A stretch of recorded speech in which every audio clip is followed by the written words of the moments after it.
If you're a California conservative, a libertarian, a moderate Democrat, believe in common sense, or just a sane person, this is the political podcast for you. It's the California Underground Podcast.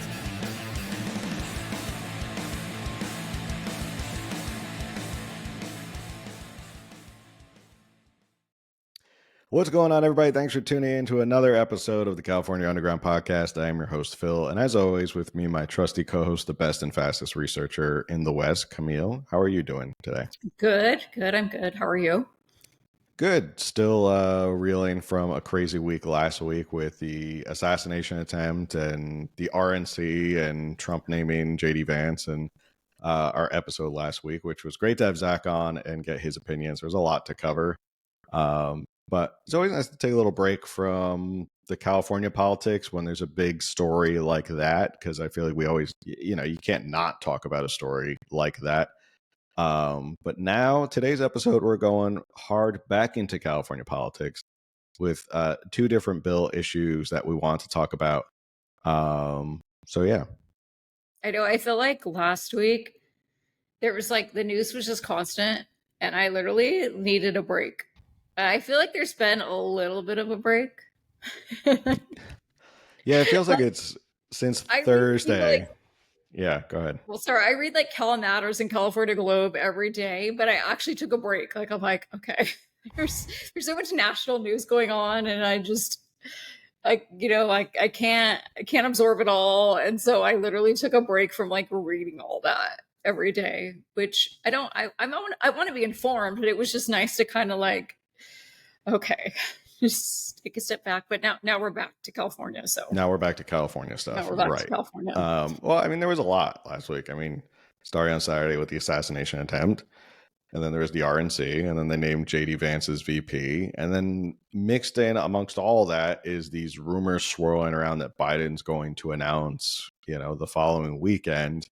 And now it appears I saw a tweet that said Bill Clinton and Hillary Clinton are now siding with Joe Biden, telling him no, you should stay in the race, when you have Obama and Pelosi on the other side being no, you should get out of the race. So I'm is there a little friction between the factions of, the Democratic Party, the old guard and the new guard, the Clinton faction and the Obama faction? So this could get really messy.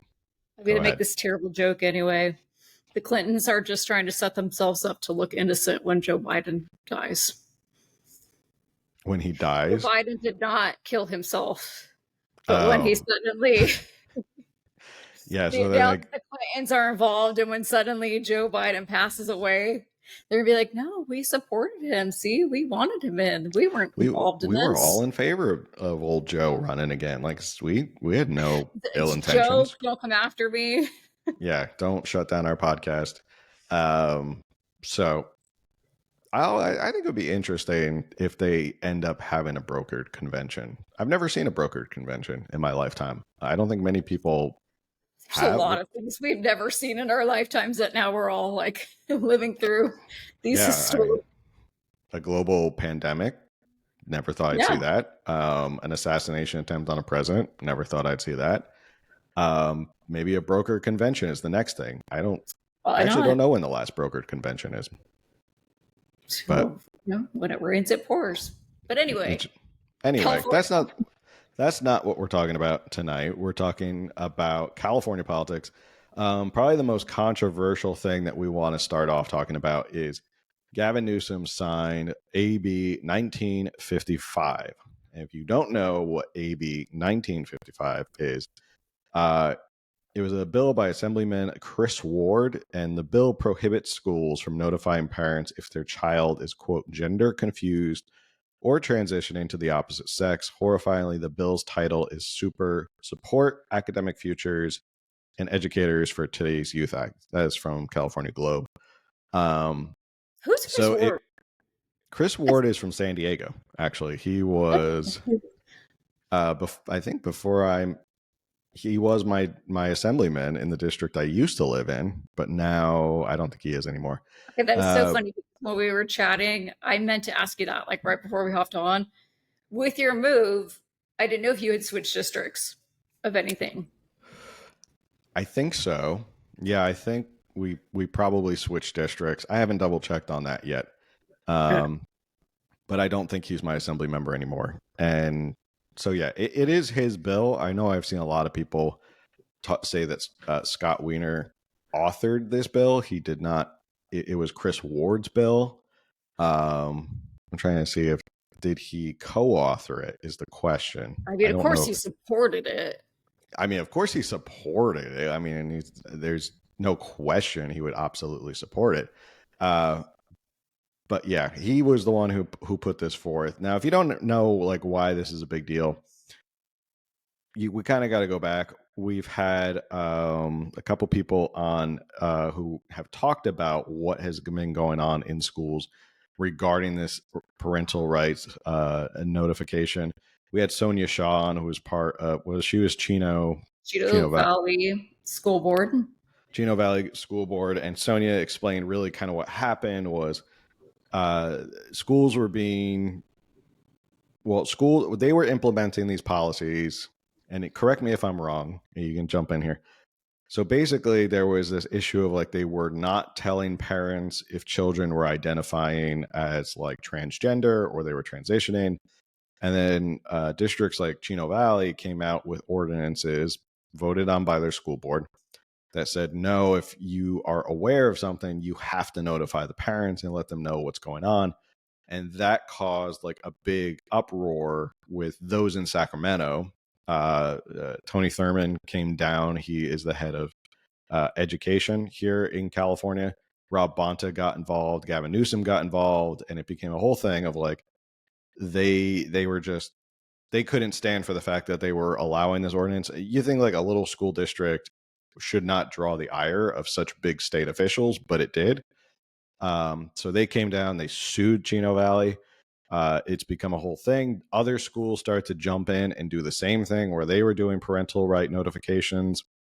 And it sort of was starting to catch kind of steam and momentum where this was becoming more and more popular with school districts of, well, yeah, we as parents should know like what's going on with our children, especially if it's something like sexuality and like what they think their gender is. Like maybe we should know about that. So Chris Ward put out this bill, which now squashes all of these local ordinances because it now bans any county or city or local school from making any of these parental rights notifications. So that's sort of where we're at right now is the state has made it illegal for schools to enforce these parental right notification ordinances. And basically, if a child is transitioning or talking about transitioning, or if they are transgender, the school is not allowed to inform the parent without the pupil's consent, is what I understand after reading the bill. So, Yeah, did I it give a good has. background? Well, so the bill does say if they choose to use different pronouns at school.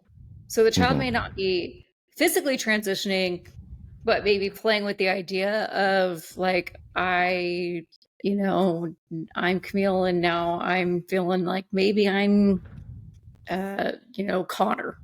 And so they can start using that name as like, obviously that's like male pronoun, or it's a male name, and they can start using like I could be like, I am now he, him, I am Connor, I'm going to try this out. And so teachers can be like, okay, cool, Connor, we'll go with that and not tell your parents. And I may not be like actually physically transitioning or taking any sort of hormones or blockers or whatever. But okay, so before we dive into like what this really means as far as the pronouns and all that and sexuality, this is once again, Sacramento has come in and taken local control away. School boards should have, each, like, I'm in Orange County. The school district that I'm in, very conservative. And they have passed a lot of things, like banning a lot of things. They were one of the first in the state to ban CRT. And I know that, like, we had Leandra Blades on. She's my I think she's either the president or vice president of my local school board, even though I homeschool, so I'm not a part of that. But I know they were banning this as well. They were like not banning, they were allowing teachers, school administrators to discuss this with parents. Like that was a thing. And now I guess that's been taken away. Now, like I said, I live in a very conservative area. My school district, very conservative. We vote conservative. We are one of the reddest cities in California, if not in America. And I think I jokingly brag to you about that all the time whenever we make a list. And I kind of, I like send you like, see, you're not on this list. My city is. But so my city, that's how we primarily vote and believe. And we're not Los Angeles. I get that. We are not the San Francisco school district. Very, very different beliefs. We discuss that often, and that's why local government matters so much, because people want to run things different ways. And then Sacramento comes in and says, no, you don't have any right to do that. We're taking away your right to do that. And then they take it a step further, and now we're going to like hide something so extreme from parents. That's another thing. It's separate parents from children, from their children. And we like, I'm sure you saw when you posted the reel, there was a ton of backlash. I forget who was speaking, but you had posted a reel about it, and there was obviously like a ton of backlash comments on your post. People saying, if you're a parent and you don't know what's going on with your child, then you're whatever. Like you're a terrible parent. You're this. And you know what? I think that the majority of parents are trying to do the best they can. There's always going to be rotten apples, but the majority of parents are doing the best they can. And in California, most families are dual income because we can't afford to not be. And so your children are going to school like 8 hours a day, then, possibly doing homework or sports or after whatever. And you have very limited time with your children. If you work full time and your children are in school full time. And I'm not saying that makes you a bad parent or that you don't know what's going on in your children's life, but young minds are very impressionable. And they're now going to school where they're being taught like, your family's not safe, but we're safe. Your secrets are safe with us. Right. And then a lot of kids are just trying to fit in. And if they see that like the cool thing to do is to be, non-binary or switch genders or not have any genders at all or whatever, or I'm not accepted the way that I was born, maybe I'd be better off being the opposite gender.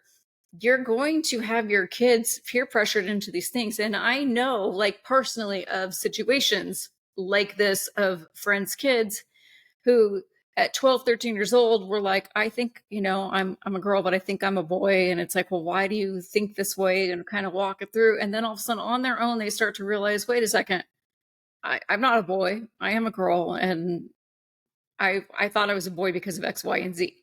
And I think they've even published studies that kids tend to resolve this. Like they do go through these different phases as they're growing up, and then it tends to resolve on its own. And then if it doesn't, and they're full grown adults whose bodies are now fully formed and their brains are fully formed, then they can make these decisions for themselves.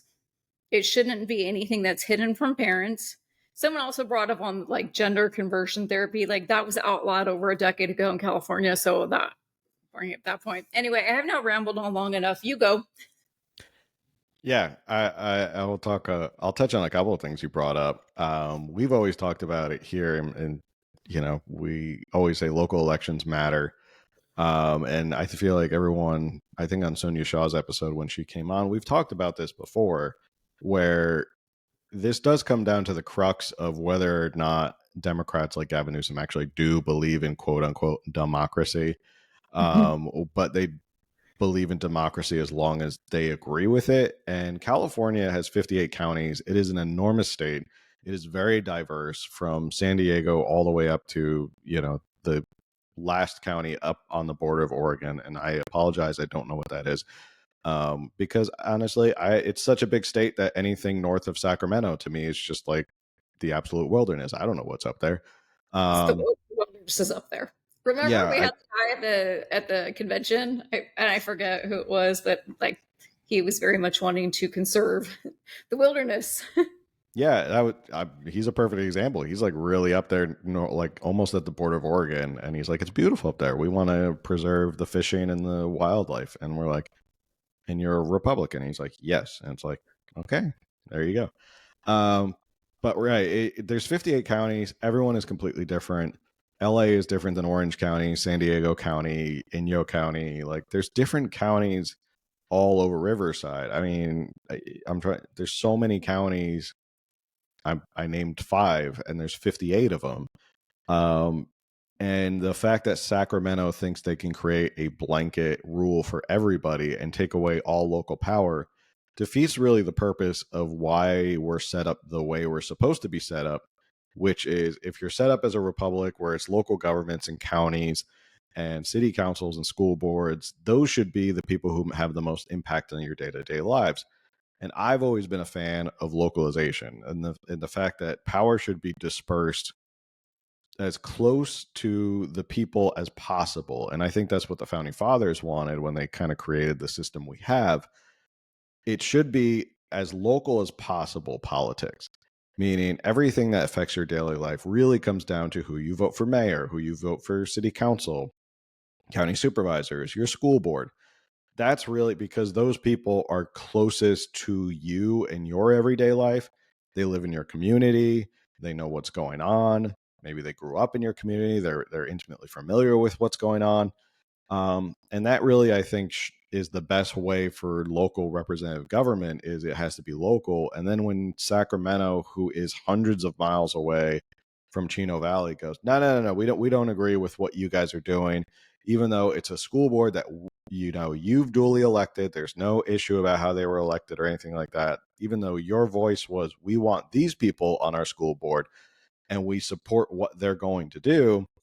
No, we can't have that. Like, you've gone too far. Like, that's too much. So it's incredibly ironic to see these pro democracy, every vote counts, and we want people to have representation. Democrats in Sacramento go, no, we're just gonna override everything because we think that's more important.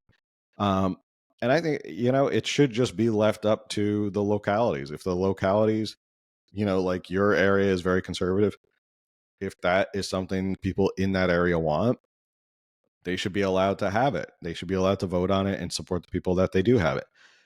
And if you don't like it, if you're in an area where you're like, if you disagree with that, you have 2 options. You can work to get those people out of office, or you can leave that area to an area that is more conducive to the way you believe. So that's my point about sort of what you're talking about with localization. And the post I had put up, there's a lot of people who are kind of, if people aren't familiar with what I had posted, it was a reel I had posted on Instagram that said, okay, and there it is, California has basically said the government has control, or I can't remember specifically how I phrased it.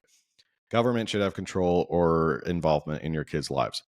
And I said, this is like a slippery slope. Like, this is the first step into like the government being like, oh, we're going to co-parent with you and be like, yeah, we're going to help make decisions for your kids. And there were a lot of people who were like, I can't believe you think this is horrible. Why do you think that? Why do you think it's the government stepping in? Well, does the school have to tell the parents when the child gets in a fight and beats up someone? Do they have to tell the parents that? Okay, that should be something the parents should know about. Do they tell the parents when the kids put like, a cherry bomb in someone's locker and blow the locker up? Probably that's something that they should. So you start to go, okay, should the parents know about this? Should the parents know about this? Should the parents know? And this is all behavioral stuff, right? This is all if you're causing trouble, if you're aggressive, if you're beating up someone, are you acting up in class? Should the parents know about this so they know how to go home and address it? Why all of a sudden is the line now drawn like, well, this new behavioral trend that is becoming more and more popular, now all of a sudden, no. The government says you can't know about that as a parent. You can't know what they're doing at school with that. That's our job to know what's going on with them. You don't get an insight into that. We can keep that away from the parents. So it's the first step where they kind of go, right, we can determine whether or not you should have involvement in your kids' lives based on this one factor. And where does it end, I guess? I guess that's the next question, is like, where does it end? Where, and I think we talked about this before, but, and correct me if I'm wrong, wasn't there something passed where California was going to be like a sanctuary state for transgender kids? Like they were basically going to come to California and be like wards of the state. Wasn't that Yeah. last year or something that they passed that? I forget what bill that was exactly. Right. And it was like a trans sanctuary state. So if you're in a different state and you want to get, you want to come to California and transition or be transgender, like they will basically take you in and you'll be like a ward of the state. Right. And that so includes students, go ahead. kids within, I think that included kids within California, but they were also, come, we'll take care of you to other states. And so it was just like kids could kind of run away like, hey kids, you're 15, your parents don't agree with your sexual orientation, we'll take care of you, come live in our shelters. I don't know, I'm not sure, I forget if they even listed what it was, but I'm unclear about what their plan exactly was. Yeah. I think that was a Scott Wiener bill, if I'm pretty sure. I think so. I think I saved this on Twitter, and now I'm not going to take the time to try and pull it up, and I'm going to paraphrase it. I'm very sorry to not give credit to whoever said this. I saw a tweet, and she made a very valid point that in the state of California, because a big part of this bill is there's evil parents out there, basically right-wing extremists, well, not even extremists, just anyone who, flies the American flag or says that they like a Trump policy or buys 50 rounds of ammo. Buys 50 rounds, especially if you're a white guy, whatever. If you're a white guy buying 50 rounds of ammo. Those are you go to church on Sunday, you are now part of the evil corruption. You hate your children if they don't do exactly what, they don't believe how you believe or whatever. And so you're obviously abusive. And so if your child comes out to you or comes out in the school and they don't tell you, it's because, you're obviously going to probably kill your kid or kick them out or something really horrific to your child. That's really what this bill was based on, which is not reality, because in the state of California, I'm pretty sure across the United States, but I know in the state of California, if a teacher suspects that a child is being abused at home, they have to say something. Right. So if they already suspect that and then they speak up about it, then CPS, is going to come in and do some investigation and stuff. And so therefore, a child in that situation will most likely already be removed from the home. Mm-hmm. So coming out, and there's again, like we talked about, there's always the rotten apple. There, like I said, I believe most parents are doing the best they can. Most parents are not evil. Some ruin it for everybody in the sense of this, but we don't have the majority of parents, even if they're Christian, even if they're right wing, whatever, that are like, okay, if my child comes out, that's it, they're done. I'm kicking them out. I'm disowning them. Like, that's really not the majority at all. And I can say this confidently as someone who was raised in a church and knows pastors who, would get up and preach that, like, the Bible says this about, men and women are meant to be together, not men and men and not women and women. And they have had their children come out as gay or bisexual, and they have fully embraced their child and not kicked them out. And it's, like, whether or not they disagree with their child, they still love their child very much. And like I said, I know this personally. I know several families that I have grown up with that, that have kids, my kids' ages, and their children are still in their home and they love them and they're out, and we all know that they're out. Right. Yeah, that was stuff that people brought up on that post was, well, what happens if these kids come out and they go home and they get abused? Well, to my understanding, like your point is, if children are getting abused or they're suffering abuse or they have parents who might harm them, we already have protection in place with CPS and laws that say if you suspect there's abuse, you should probably notify CPS. it's not like that has gone away. So if you're afraid that they'll go home and get abused because they come out, or you think these parents are abusive, there are protections already in place. Does that mean that you have to create a blanket rule for all parents who are not abusive and who love their children and, like you said, are doing the best that they can to not know what's going on with their kid? Well, yeah, Um, does it create more strife for the child at home if their school knows and a teacher knows, which again is kind of weird? Why would a teacher know like that a kid is transitioning or what their sexual orientation is, but the parents don't know that at home? Doesn't that create strife as to, well, maybe they feel stress at home and they don't feel like they can talk? It becomes this whole like, well, why does the school get to know but not the parent who could probably step in and help? And why does the child? It just creates a lot of these questions that we've talked about this so many times here in California, where they pass a lot of these laws that to them, to the politicians, are what I label as like feel good laws. Like it feels good and it looks good and we look like we're doing something great and we're doing something noble. But it's almost like California passes these laws and then doesn't realize the ramifications of what happens after you pass these laws, or down the line what happens when you pass these laws. And we're a couple days into this law being implemented, so who knows, maybe a year from now we'll see what the ramifications actually are. But I just can't imagine in any scenario, and I'm not a parent, but I can't imagine in any scenario where you think there's something that a teacher should know that you should not know about your own kid. right. Call me And now crazy. you pass this law and you're telling kids, hey, your parents are probably going to hurt you if that's basically what's happening. Is they're putting that on you now. The child is like, well, we've got this law because there's parents out there who will do this, and we want to make sure that your parents don't do this to you, but your secret's safe with us. You can talk to us, come to us, and we won't tell your parents. It's okay. And so they're already like putting that in the kid's mind, like, oh, I didn't think about that before. My parents might disagree with this. My parents might want to hurt me over this. And then,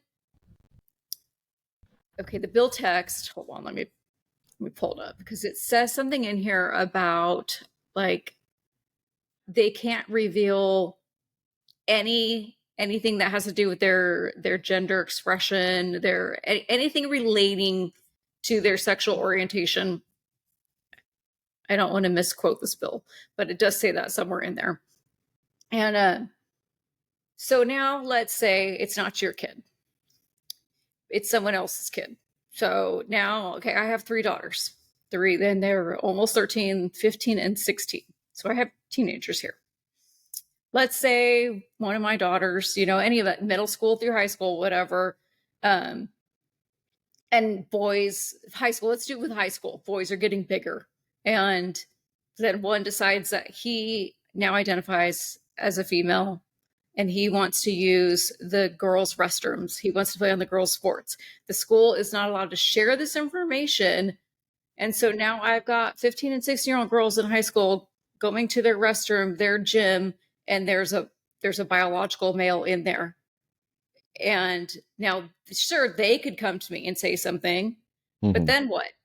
If they're uncomfortable with this and I go to the school and the school's like, oh, well, we can't do anything about it. So now this affects my kids who maybe aren't identifying as other genders. And I'm not saying that all transgender people like transgender women, like I'm not saying they're all violent and they're all sexual predators or anything like that. But even if they're not, like, I know for me, I didn't even want to change. Like, I grew up with 3 sisters and I didn't even want to change in front of them. Okay, okay, whatever, that's on me. But let alone going into the high school gym and changing in front of other girls and now a boy. Like, why are we wanting to put our kids in this situation? And the school's like, well, this is how they choose to express themselves. And that's a great point as to a ramification that I could absolutely see happening within the next year is somebody's kid comes home and says, I'm uncomfortable because somebody, Bobby, who was a big football player, now wants to transition into a girl. And now he's getting changed in our locker room. And it's uncomfortable because he stares at us. And then the parent goes, wait, what is that? What? And then they go to the school board and go, why are we not being told that this is happening? Oh, well, we can't under this new law. Like it's up to us, like we can't, our hands are tied. We can't tell anybody. On that point, I actually found an interesting video that I wanted to share about how like some teachers are like, we don't want to be the gender police. And I bet there's a lot of parents or teachers who don't want to be gender police. Like this is not in their job description. I would imagine the vast majority of teachers here in California who are hardworking, get up and go to work every day, they don't want to be a part of this. To them, they're probably like, this is not what I got into teaching for. I did not get into teaching to be keeping secrets from parents and becoming the gender police on who's transitioning, who's not transitioning. Like, that's not what I wanted to get into this for. And it's like, we keep asking our teachers to take on like more and more of like these responsibilities. That's not what they're supposed to be doing. It's kind of like the same argument with like police officers. We keep asking police officers to become like Superman. Like they do everything. They put out fires. They can medically resuscitate you. Like it's all these things. At a certain point, a lot of these people just go, I don't want to even do this anymore. So I'm out. But this was interesting testimony back when the bill was being heard in front of committee, and I found it today. So I will share it. And we can comment on it. Good afternoon. My name is Arian Adamchikova, and I live in San Francisco. I'm a progressive Democrat, and I have been a CTA high school teacher for 22 years. I am a lifelong LGBT activist. I am a mother of a formerly trans-identified son. 10 years ago, no students identified as transgender. Now, every class has at least a few students who identify as something other than their own sex. My son's trans identity was a result of anxiety, loneliness, and too much time on the internet, like so many other youth. Sadly, these children who reject their sex believe that they were born wrong and dissociate with their natural bodies, which results in a downward spiral of their already fragile mental state. We as teachers are told, trained, mandated to accept the child's pronouncement at face value and keep this secret from parents. We game the students' records to automatically change names and pronouns depending upon the recipient and lie to parents. Senators said teachers do not want to be the gender police. That is true. Teachers also do not want to be liars or co-conspirators in the social transition of students. Parents should be trusted to make decisions for their own kids. We should not be making an assumption of guilt about parents when it comes to their own children. Teachers should nurture, not obstruct, the parent-child bond. Teachers are evaluated on how well we value and respect students' families and their role. AB 1955 obliterates that mutual respect.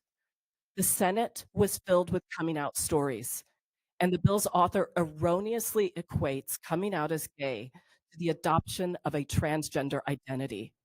Being gay carries no chance of irreversible medicalization to fit a sense of self, nor does it require active deception by schools. Time is up. Please wrap.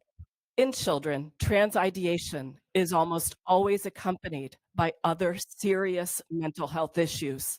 Secrecy from parents is not the answer. This Please bill will up. only hurt children. Thank you. Vote no, and thank you. So yeah, I found that today before we hopped on, and I thought it was interesting. If you are listening to the audio, you couldn't see this woman who clearly, I mean, if you saw her out in the street, she would look like what you would imagine a progressive Democrat looks like, the blue hair and the Mohawk style. And she is saying very adamantly, like, we don't want to be the gender police. We don't want to be co-conspirators. We don't want to be liars. Like, this is not our job. And like, they're conflating, they're trying to say like coming out as gay is the same as transitioning. And,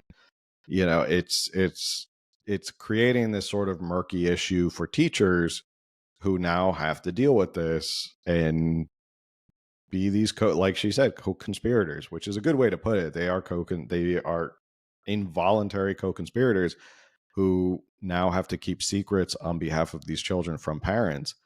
And even she, as a progressive Democrat, a self-avowed progressive Democrat, said she had a child who was, I believe she said he was transitioning, and then it was a lot to do with like mental health issues, and then they kind of cleaned up, like she worked on the mental health with him, and then he's no longer transitioning. So to her, it's like, okay, these are two separate things. You're trying to conflate like coming out as gay and transitioning for a child as the same thing.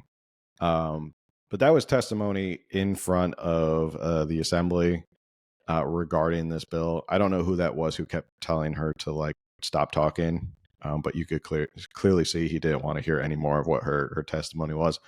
Kind of rude, to be honest. But yeah, what were your thoughts watching that? Yeah, I thought it was interesting because, like I mentioned, it's basically you're accused of being a right-wing religious bigot, etc. If that's kind of why this bill was created, and yet she herself says, "I'm a progressive Democrat and I'm against this bill." And so it's not just it's sane people who understand that children are children and their bodies and brains are developing, and they're all going to develop at different paces, and children shouldn't, like, we shouldn't just readily accept this and say yes and then push it on them when the very next day, week, year, they could be like, wait a second, that's not what I wanted. And then I know this bill isn't like about puberty blockers and hormones and stuff, but when you start encouraging that and then going down that route, you're doing irreversible damage to children. And you mentioned slippery slope, and the slippery slope, absolutely. I don't consider myself a right-wing extremist, but I always think in extremes, and I have my whole life, because I've said, like, I remember having these conversations 15, 20 years ago saying, well, I get that this is an extreme, but once we pass this, the next thing is going to be this and this. And these are things that, like, oh, you're going to say, no, we would never pass that. We would never pass that. We absolutely are passing that. Things that I'm not saying that I'm so smart and had the forethought, but absolutely I saw all these things coming 15, 20 years ago, because I was like, nope, it starts here, but this is where we're going to be in 15, 20 years. And it's like, yep, this is where we are now. And here we are, Governor Newsom putting a stamp of approval on it. This is probably a really silly thought, but if we're going to say, we need to do this to protect children because there's bad parents out there, well, okay, now let's look at grades. When the grades start slipping, are we going to hide grades from parents? Because, there's parents out there who won't allow, they get mad at their children, they punish them, whatever, if they come home with less than an A. So are we now going to say, oh, we're going to do away with grades, or we're going to hide grades? Parents can't see grades anymore because, it should be up to a child when they're comfortable sharing this with their parents. And maybe they're never comfortable sharing it. Right. Yeah. I mean, I could clearly see that. And I could clearly see, and, people who listen to the show know we're not conspiracy theorists, that we put out a lot. If we're thinking about this, it's because we've thought about it critically. We kind of put our thought behind it. I could definitely see where it starts to creep into other aspects of the student's life where they're like, oh, no, okay, you can't see grades unless the pupil consents to it, because, that creates an unnecessary stressor on the child and the child's development. And it's like, again, why is Sacramento injecting themselves into the life development of what children turn out to be? That is not really your role. Your role is to teach math and history and science and like these basic skills to go to high school and then maybe go to college. Like, that was never your role. And school is just, public schools, I should clarify, just in California become these overbearing nanny state kind of operations where they believe, well, you send your kid to our facility, so therefore we kind of have free way with them. And it's like, no, that's not how it works. So speaking of ramifications, Oh, go sorry. ahead. Like, okay, so the story is going to sound so off topic, but I'm gonna make it make sense. Okay. Okay, so I have my 12-year-old daughter. She's almost 13. In February 2020, when she was just 8 years old, she stopped talking completely to anyone, anywhere, in any situation. So I have always homeschooled all my kids. And at the time, I had her in a homeschool program where she went to 1 day a week, like enrichment classes. And she'd been going for a couple of years, something like that. So she stops talking. And there had been historically, since she had started talking, at a year or whatever, where she would go mute for, like, it was just kind of odd. She would just randomly go mute and just stare at us, not say anything. And it would be like a few hours. And then it would be like, oh, like maybe the whole day. But then the next day she would wake up talking. We thought she was like being stubborn. Okay. Because this wasn't like happening all the time. It was just a thing. And then we couldn't bribe her out of it. Like, it'd be like, oh, Liv, you can have extra time on your iPad. We'll give you candy, whatever. And she wouldn't speak. And then we're like, wow, she's like really stubborn. Well, then I think it was like Valentine's Day week in 2020. She all of a sudden went like 2 or 3 days without talking. And right away I was like, well, that's not normal. And of course I'm like all over the internet going, what is this? And all I could come up with was something called selective mutism, which then left untreated becomes progressive mutism. So selective mutism is when a child only selectively speaks, such as they won't talk at school, but they'll talk at home. And so parents don't see that this is happening because their child is totally normal at home, but not talking at school. And again, if left untreated, it becomes progressive mutism where they stop talking altogether. So she didn't say a single word to anybody for 6 months. Mm-hmm. And so she was in that program that I mentioned. And so when I start going down like the rabbit hole of that, and then, I won't even get into the fiasco. We finally found a therapist who could actually has treated that, because it's such a rare thing that most haven't even heard of it. And then there's all sorts of information on selective mutism, but once you hit progressive mutism, it's like you're on your own. Like nobody knows what to do. You're like, good luck with you. And so I found a therapist who had one situation, like he was in Orange County. And so we started her on therapy. She had like her 1 or 2 weeks, and then the world shut down. And so that was a whole separate thing. But anyway, right away I contacted the little school program that she was in. She had 3 different teachers for her different classes. And I asked them, I'm like, have you guys seen this? Is she speaking at school? And then they talked, like what the administrator or whatever, she talked to the other 3 teachers, and she sent me an email back letting me know that no, she stops talking. She doesn't talk at school at all. And when she's called on for questions, even the other students say, oh, she doesn't talk. She doesn't talk. I am not blaming them whatsoever for any of this. I wish that I had been told this, because she started the program talking. I wish that as soon as it was like, not one day, but after a few weeks, a few months, they were like, hey, just to let you know, Olivia's not speaking in class anymore. I don't know if this is happening at home too, but we wanted to let you know she quit talking. I would have loved that intervention. Absolutely would have loved to know, because by the time I found out, it turned out it had been going on for quite a while. And I only found out because I asked. Mm-hmm. And it's not like they were told they could. And I'm just saying, as a parent, I didn't know that was going on at school. And it wasn't until she completely stopped talking at home that I started asking questions. And I'm a homeschool mom. I'm with my kids all the time.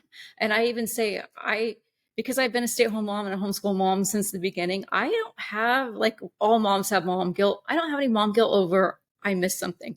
I didn't miss anything. I was there for their first steps and their first words. And, I'm with my kids all the time. I literally stay home with them. And I mentioned to you the other day, I still have my teenagers not embarrassed to be seen with us. They love to go to lunch with us. They love to hang out with us.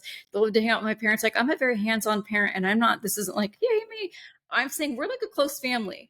So this whole, like, if you don't know what's going on at home and parents or teachers shouldn't have to say anything, I would have loved to have been told. because then it would have been something that I would have started questioning earlier. Instead we had this full-on 6 months of silence, and it was bizarre. Yeah. Anyway, that is my final note on that. Yeah. Well, final note is parents need to be involved in case They need stuff to- happens. yeah. They need to be They involved need to because the parents have to tackle it. But speaking of ramifications in terms of what could happen, I'm still getting used to this new setup. What could happen? Elon Musk, not one to not do the dramatics. He has announced that SpaceX and X are both leaving California. This was a report from KTLA 5. So this was a news report on it. And Musk packing up, moving out. Adios.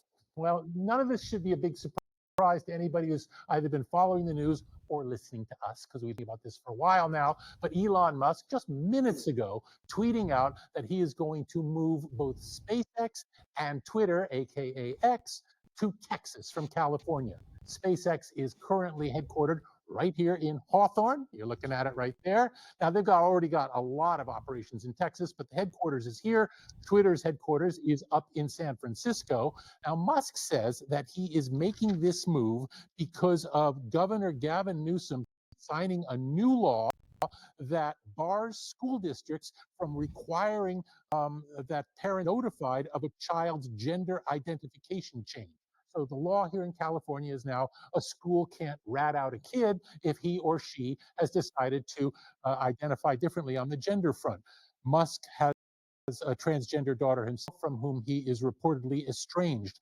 What these transgender issues have to do with either the commercial exploitation of space or social media, well, unclear. What is clear is that Musk has been aiming towards Texas for quite some time now. Just last week, we were talking here about how at the San Francisco headquarters of Twitter, they are already looking for tenants to sublease a big portion of the building. That's kind of a giveaway that they've had a move out of the building in the States for quite some time. And like I say, there have been a lot of reports that SpaceX wouldn't be long in here in California because they've got so many operations over in Texas. SpaceX will now be based in Boca Chica, Texas, whereas Twitter will be in Austin, Texas. Musk, for his part, has been making his conservative leanings much more in recent days. Just right after the shooting of President Trump over the weekend, Musk came right out and endorsed the former president. All right. So Musk is out. He said, "This is the final straw. I am not going to allow our businesses to do anything." I kind of actually feel bad for people who find out secondhand, who like work at that headquarters in LA, and they're like, they find out like from a news report that they're moving the headquarters to Austin, and you're like, damn, like I had this good job at SpaceX. Like, now what am I going to do? So, Elon Musk has definitely not been shy to share his feelings about what's going on in California. Moving SpaceX out of LA, the headquarters, is a big blow in terms of at least corporations and jobs and tax revenue. Going to Texas. So, and now I heard it was just SpaceX, and this is the first time I'm hearing that's also X is leaving San Francisco. So the fact that they're both leaving, and X to, Twitter/X to leave San Francisco, where it's been for a long time, probably just another blow to San Francisco. But yeah, it is interesting how this might have a ramification on how people see California, whether they want to raise kids here or not. And maybe they see the writing on the wall, like we've been talking about, like you've seen the writing on the wall. And to a lot of people, this is scary because they're like, well, where does this go from here? Like, where else is Sacramento going to start infringing on our rights to know about our kids? And where is this going to go? So do people start to flee because of this? I don't think this was... It's weird for someone who is as politically savvy as Gavin Newsom is, for him to sign this, especially when we all know he has presidential ambitions. It is weird that he would sign this, knowing that there's likely going to be a backlash. Well, do you want to segue into the other topic? Because I feel like it kind of falls within it, sort of. Because yeah. now, they're saying, which Elon Musk did come out and say, because of AB 1955, but he also said, and other policies that Newsom has been pushing. And he didn't specifically say which ones, and so I guess it's unfair of me to speculate. However, this a bill that Newsom vetoed, I feel like probably had an influence on Musk moving the two companies out of California as well. Right. There is another really quick before we hop on to the next topic to wrap this all up. This is not the end of AB 1955. Chino Valley Unified School District and a handful of parents have filed a lawsuit against Gavin Newsom over the bill. Yes. School officials do not have the right to keep secrets from parents, but parents do have a constitutional right to know what their minor children are doing at school, said Emily Ray, a lawyer representing the district. Some conservative groups, including the California Family Council, said the law violates parents' privacy. Quote, this bill undermines their fundamental role and places boys and girls in potential jeopardy. Moms and dads have both a constitutional and divine mandate to guide and protect their kids, and AB 1955 egregiously violates this sacred trust. At least 6 states have requirements that schools notify parents when minors disclose that they are transgender or asked to be referred to with a different pronoun. According to the Associated Press reporting, Alabama, Arkansas, Indiana, North Carolina, South Carolina, and Tennessee. Virginia asked school boards to adopt similar policies, but does not have a law. Arizona and Idaho also require schools to provide certain information to parents, but do not specify gender expression or sexual orientation. In New Jersey, Attorney General Matt Platkin last year sued 4 school districts, claiming their policies violate an anti-discrimination law that allows gender expression information to be shared with a student's family only with their permission or if there's a risk of the student's health and safety. So, as to the saying that has been said ad nauseum, so as California goes, so does the nation. And it appears, Gavin Newsom's trying to be on the cutting edge of this. And I didn't actually know that this was a national thing. I didn't realize that this was spreading across the nation. But it does put into perspective the severity of, like, when California passes a law about it and it's the first in the nation to do it, that's a big deal.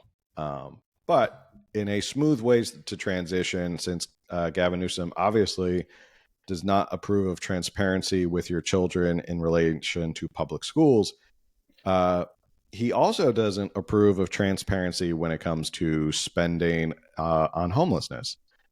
This is from justthenews.com. It said Newsom vetoed an unopposed bill that would have required the state to evaluate the money it gives to cities and counties for homelessness programs, saying it would create unnecessary ongoing workload, and the other actions already to increase oversight rendered the bill redundant.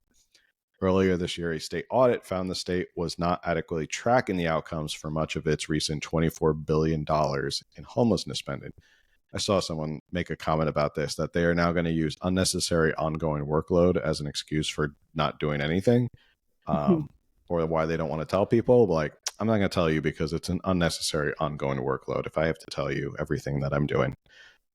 So this bill is AB 2570. It was written by our friend Joe Patterson of Rockland, State Assemblyman Joe Patterson. He said this was a bipartisan bill with no opposition. Clearly, the legislature agreed on the need to rein in Newsom's wasteful spending on ineffective homelessness programs. I'm glad we were able to get some safeguards written into the budget, but that the state can't keep cutting corners on accountability when dishing out billions of taxpayer dollars and seeing the problem get worse. He goes on to say, I believe that by requiring a status update and review of the Homeless Housing Assistance and Prevention Program in the Department of Housing and Community Development annual report to the governor and both houses of the legislature, we will be able to shed light on the flaws in our plan of action in addressing the overwhelming homelessness issue in our state. Basically, it goes on to say it's redundant. There isn't any reason to have this. In his letter, he says the bill is redundant to these efforts and creates an unnecessary ongoing workload for the department without providing additional accountability or transparency to taxpayers. So, and finally, California lawmakers haven't used their power to override a governor's veto with 2/3 vote since 1980. So, who knows? Maybe they it is a bipartisan bill with no opposition. So maybe they can get 2/3 to actually go ahead and get this overridden. But yeah, we've done a whole episode on this in terms of the $24 billion that was lost. And it's just it's just astounding if you're a Californian who pays taxes and the amount of money we spend on homelessness. And then you see that we're also $73 billion budget deficit.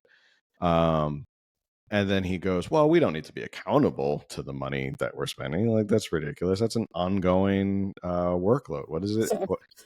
It's a process, an unnecessary ongoing workload. Like, why would you ask us to report? And we watched that video of that girl getting grilled in Sacramento for not knowing quite literally anything. Like, she showed up to Sacramento and was just like, we don't have the data. We have no idea.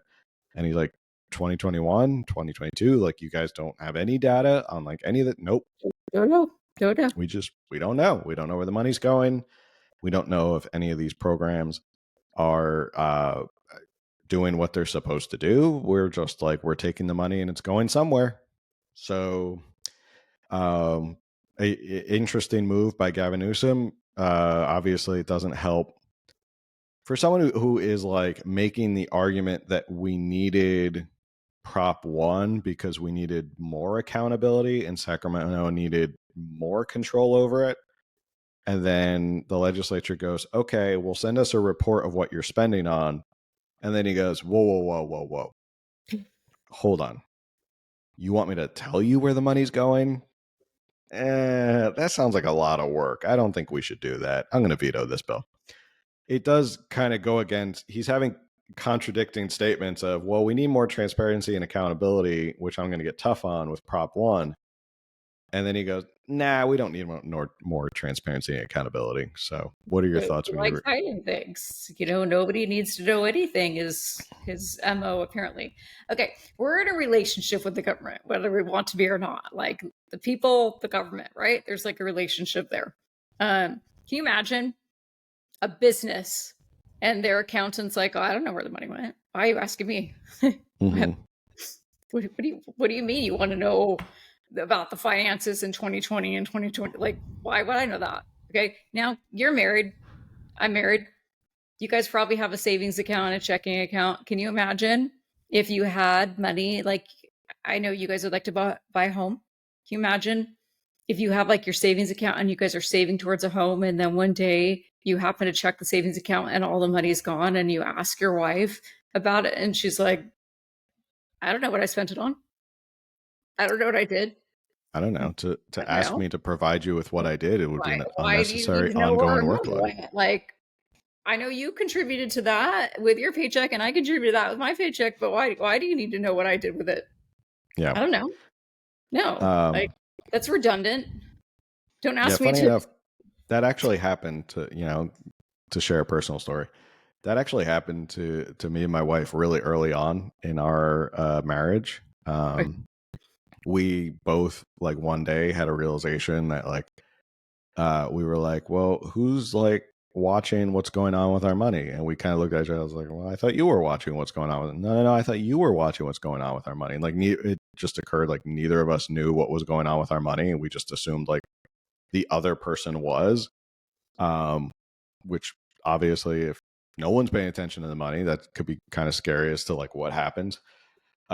Since then we've hopped on YNAB. They're not a sponsor of the show, but YNAB is a great program.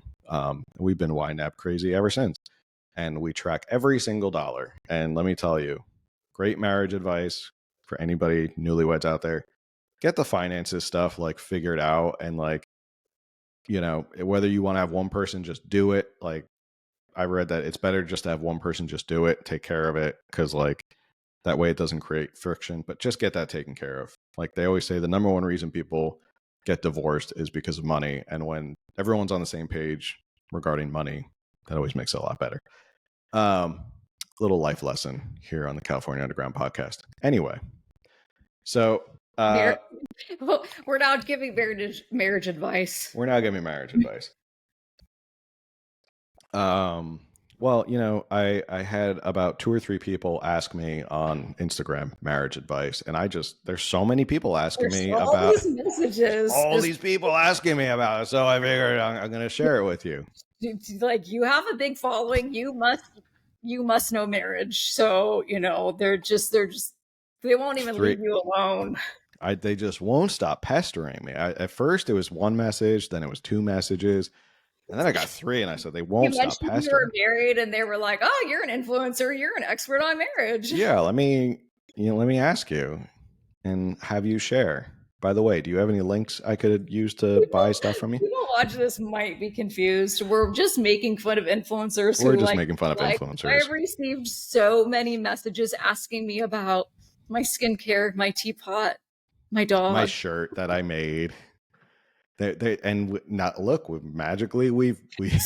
So many people said that I should run for office. Oh my god, people loved my shirt. Like 3 or 4 people said they loved my shirt. So now it's available for sale, guys. Oh my Go God, check out our you link. guys, please quit messaging me about my makeup and clothes. Like, My god, where I stop. shop is Okay. personal. Like, Really? come on. They just won't leave me alone. Anyway, we've gotten a way big tangent about what we're talking about. Everyone just canceled us. Like, unfollow. Everyone's just like, I don't know what the heck you We're guys are into talking about. actual hate messages. Like, we probably, like, if next week we're like, we got so many hate messages, that's probably true. We probably did get so If we many. do say next week, we're like, we got so many hate messages, people will be like, are you saying you got 3 or 4 hate messages, or did you really get a lot of hate messages? So anyway, regarding transparency, and we need to know what the heck's going on with homelessness in California and accountability. I found this article from Cal Matters, and it does involve my hometown of San Diego and our little tent city that's out in a parking lot roasting in the sun. So this has really nothing. Bring some marshmallows and some chocolate. Yeah, that when they first built it, all the comments were, "You put tents on a parking lot that is directly in the sun for like 8 hours a day," and then a reporter went out and took one of those thermometer gun or temperature guns and like pointed it inside the tent. It was like 120 degrees inside the tent closed, and it's like, yeah, that brilliant idea.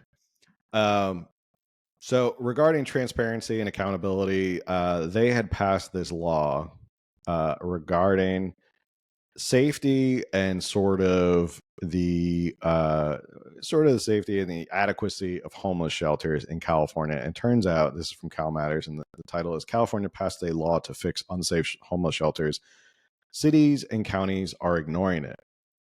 Goes on to say, those able to find a shelter will step into a world rife with reports of violence, theft, health hazards, a lack of accountability. Public records obtained by Cal Matters show that most cities and counties have seemingly ignored a recent state law that aimed to reform dangerous conditions in shelters. In 2021, following earlier reports of maggots, flooding, and sexual harassment in shelters, the state legislature created a new system requiring local governments to inspect the facilities after complaints and file annual reports on shelter conditions, including plans to fix safety and building code violations. Cal Matters found that just 5 of California's 58 counties, Lake, Los Angeles, Monterey, Orange, congratulations, Orange County, and Yuba, have filed shelter reports. Only 4 of the state's 478 cities filed reports: Fairfield, Petaluma, Santa Rosa, and Woodland. So, not a lot of people are listening to this. Somebody says, quote, "It is shocking, number one, that there's so little reporting considering that this is part of the legislation." The law's author, Assemblymember Sharon Quirk Silva, a Democrat who represents parts of Orange and LA counties, were asking for the basics here. Police call logs, shelter incident reports, and other records obtained by Cal Matters provide a hint of what's missing as a result of the failure to report. A child falling out of a unreinforced window in San Mateo County and being hospitalized, multiple allegations of sexual harassment in Contra Costa County, food shortages in Placer County, and deaths, mold, and vermin in many places across the state. Oh boy. What happens in these shelters is largely a black box. No state agency keeps an updated list of how many shelters are operating or where, officials told Cal Matters. There is no state licensing process for shelters. The U.S. Department of Housing and Urban Development tracks numbers of emergency shelter beds and how long people live in them. No information about resident deaths, health, or safety. So, But how dare we expect transparency in the spending? right. So, in terms of kind of relaying it back to AB 2570, if we're asking the governor to provide, if he wants to take all the responsibility, like Gavin Newsom loves to do, he loves to centralize all the power in one thing, especially under him. Wouldn't we want some transparency of like what's going on? And now, right now, we have no idea of like what's going on at these homeless shelters, and they sound like absolutely horrible places to send people. And if Prop 1's whole goal is we need to build more shelters and beds, yet at the end of it, we don't know how safe the shelters and beds are. Again, why don't we have any idea of like where this money is going so we can track it and be like, is this a good investment or not? Oh, 10 million went to this shelter and it's rat infested. Right. Maybe there's a problem there. We had Mayor Bill Wells on a few weeks ago, and he did bring that up, that on any given night, there's X amount of homeless people on the street, but there's also X amount of beds available in the shelters. But now you read that and you see they probably feel safer on the street than in the shelter. I don't see how either one is safer, but I guess it is sort of like you walk in and you're like, nope, or you stay there a night or two and you've had your experience and you're like, well, I'm never going back to that. So I'm going to, try my luck with a tent in a parking lot that's 120 degrees. Well, lucky for you, the article talks about that. Oh, I sincerely didn't read the article. Because residents of One Huntington Beach shelter recently complained to health officials about mold, never-ending cases of pneumonia, and neighbors walking around with infected open sores. Homeless people and their families have filed lawsuits in several cities over shelter sexual assaults and wrongful deaths. In San Diego, Sharon Descans has been bouncing between shelters and a borrowed van after being evicted from a newer kind of publicly funded tent city, where she weathered unpaid labor, multiple neighbors' deaths, and flashes of chaos. Quote, people are pulling swords on each other and hitting each other with 2x4s. All I wanted from day I got there was to get out. So, sword fights and people beating the crap out of each other with 2x4s. That sounds so ancient. Yeah, I don't know where they got the swords from, but yeah. Well, yeah, I didn't even read the article. There's like a headline on OC Register about someone getting killed with a sword somewhere, and maybe it was a homeless shelter. I should go read the article. But no, that was like a headline today or yesterday. But seriously, like, if you're reading something about sword fights and like 2x4s, doesn't that to you sound so ancient? Like, no, we don't do that in modern times. We're better than that. We're a civilized country. We're civilized, are we not? Apparently not. We don't stab people with swords and beat them over the head with 2x4s. Well, in these homeless shelters, they do. At a site called O-Lot, Descans and many neighbors lived in Eskimo brand ice fishing huts that multiple residents said were prone to leaking during the rain. So these are the tents. Her anxiety spiked at the makeshift shelter, she said, since she didn't have a door to lock and witnessed widespread drug use and unpredictable outbursts. One neighbor died of cancer alone in his tent, Descans said, after what seemed like days without anyone checking in on him. So, San Diego is one of the many places that have not submitted any reports since 2021. We had a homeless encampment kind of near us. We, in Anaheim, there's the Santa Ana? Okay, I shouldn't make up the name. There's a riverbed. And there was a tent city started accumulating there. And then, and it was getting worse and worse. It was getting pretty crazy. Now, I'm not going to lie, like in Yorba Linda, they pretty much don't allow homeless people. Like they're like, we'll find you a shelter. And I don't know if they actually do, but they're kind of like taken out and there's churches and stuff that feed them and everything, but like we don't have them sleeping on benches and in tents in Yorba Linda and in parts of Anaheim Hills. But the riverbed that is kind of an Anaheim-Hills area, there was a huge tent encampment growing there. Well, then there started to be like fires and of course drug use and stuff. And then one fire spread and killed somebody, a homeless person inside of a tent. And so that the city or the county came in and like cleared it up. And of course, like they reported on everything that was found, which was like thousands of needles and the sleeping conditions and everything. So the shelters aren't safe. The tent camps aren't safe. Women, and we've talked about this before, like in San Francisco where they're sleeping on the street, like there's these people with their legal drug use and the women are passed out and it's basically legal to just rape them. And we don't want this. This is not compassionate. Mm-hmm. I see we've kind of called me a pastime, so I'm trying to be careful. But like we've talked about these laws that are supposed to be for compassion and stuff, there's nothing compassionate about these laws. There has to be transparency. If we want to actually help homeless people, we can't just put them into moldy, diseased rape houses. Yeah. Like, but then we can't killing each other with swords. Like go be on the street and leave your needles everywhere where, passerbyers might accidentally get jabbed if they're wearing sandals, or where the tents are 120 degrees and people are baking to death. And like none of that is compassionate. And yet we are throwing billions and billions of dollars at this. Yeah. It just makes. And then we don't know where it went. Right. And they go, how dare you ask? We don't know. That's work. Or what was it? What was the quote? Unnecessary ongoing workload. Yeah. Like that's too much work for us to tell you where the money's going.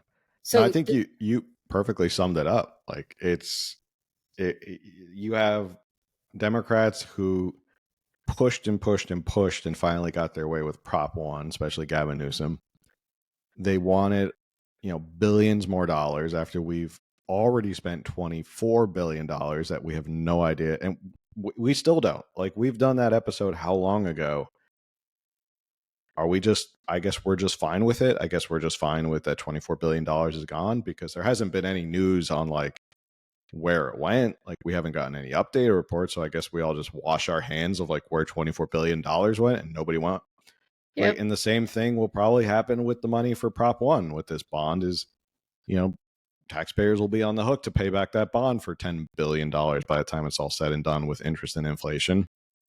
And you look at the conditions on the ground of how bad this all is across the state. Like the state's not complying. They're not playing ball with any of these laws. Like homeless people are dying in tents of cancer because no one's checking on them, or heat stroke or anything. Like it's just getting really bad out there for them. And their whole thing is just give us more money. Like that will fix the problem. Like obviously, like it's we didn't spend enough before with $24 billion. So now just give us $10 more billion. And I'm saying $10 billion because, with inflation and everything, it's going to end up being $10 billion. I think it was like $6 billion is what we agreed to a little, or what people voted for it agreed to. I didn't agree to it. I voted no on it. But yeah, it doesn't show like anybody knows what they're doing. Everyone's pointing the finger at somebody else. And their only solution is let's just throw more money at it, which, I think homelessness, and we talked about this last week about how with what's going on in national politics, I don't think any smart Democrat's going to want to jump in and replace Joe Biden right now. I don't think Newsom's going to want to do that right now. Mostly because they think it's going to be a Trump landslide. But issues like this and the other one we just talked about, AB 1955, I think these are two issues that could automatically like sink Gavin Newsom's presidential ambitions, like before he even gets started. That might be a good way to wrap the show is I think these two things, homelessness, the lack of transparency on homelessness, how bad it's been, how much money he spent on it to not see any improvement. And then this whole issue with parental rights. These might be two albatrosses around his neck when it comes to running for president in 2028. What are your thoughts? Well, yeah, I think especially red states aren't going to be on board with that. And going back to the unnecessary workload, this is absolutely a necessary workload. Because until we rein in and get transparency and figure out what's going on, it can't be fixed. You said you can't just throw more money at it. Yeah. There's a fire and we're just like throwing money in it going, I can't believe this is burning up. Yeah. Yeah. It's unfathomable to think that you clearly didn't know how to spend $24 billion. You don't know what you spent it on. And then you have the audacity to ask for more money. And then you have even more audacity to be like, how dare you ask where we're spending it? Like, we don't have to tell you that. That's not part of our job.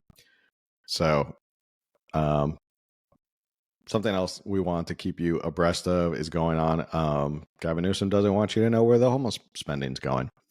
So that should be fun in 2028. Someone should ask him that question on the debate stage, whatever Democrats running against him in the primary. But yeah, I think it's a good place to wrap. We're a little over an hour. Any final thoughts before we hop off? No, I think I said too much. Said enough. It was a long episode. We covered the gamut on this one. All right. Well, like I always say at every end of every episode. Oh, couldn't get that out. Tongue twister. At the end of every episode, make sure you like, share, subscribe, review. Helps with the algorithm. Helps people find us. And the 100% free way to support this show is share it with someone who is interested in California politics, wants to know a little bit more, and maybe doesn't always agree with what is out there in terms of California news and thinks, is there a program out there for me people who think like me? So make sure you share with those people. And with that, we'll see you on the next one. Have a good night. Later, everybody.